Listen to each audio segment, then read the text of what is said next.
New tonight, the city of Louisville is asking for your input on how to stop those huge semi-trucks from rumbling through some Louisville neighborhoods. The problem goes back years, especially in Old Louisville, where they are known to rattle the century-old homes.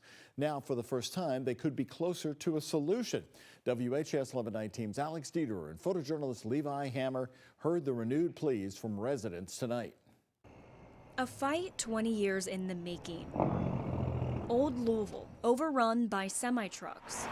Oak and St. Catherine Streets have been two of the main freight problem areas for years.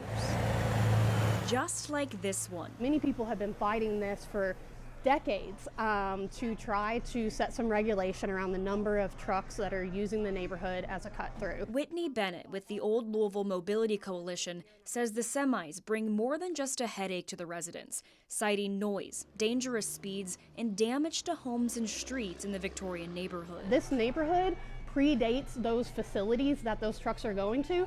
This neighborhood predates the interstate. This neighborhood is for people and the residents who live here. An issue decades in the making that the Louisville Metro Department of Transportation is now taking a step to remedy. Freight drivers have a difficult job, so we're trying to balance those two needs and make sure that you can get from point A to point B without disturbing neighborhoods. Research and Grants Officer Dustin Duncan was one of the DOT members answering questions and hearing concerns from residents at the city's first public input meeting to develop a freight mobility action plan led by HDR, an engineering consultant. They're going to study patterns of existing traffic and recommend how we can better improve roadways, better guide trucks, and better build neighborhoods so that freight doesn't impact neighborhoods. Our homes that are being wrecked are 200-year-old homes. You get 100 trucks down the street every single day that vibrates your foundations, your sidewalks, all those things. President of the Limerick Neighborhood Association, Derek Podolsky, has been pushing for more street restrictions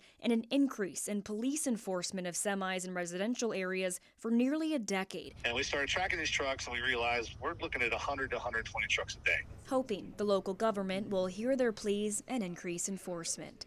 In Old Louisville, Alex Dieterer, the WHAS 11 team on your side. Louisville Metro's Department of Transportation is holding 2 more meetings for you to give your feedback on semis in your neighborhood. There is going to be one tomorrow in West Louisville from 4 to 6 p.m. at the Southwick Community Center, and then one in the heart of South Louisville Wednesday from 6 to 8 p.m. at the Americana World Community Center on Southside Drive.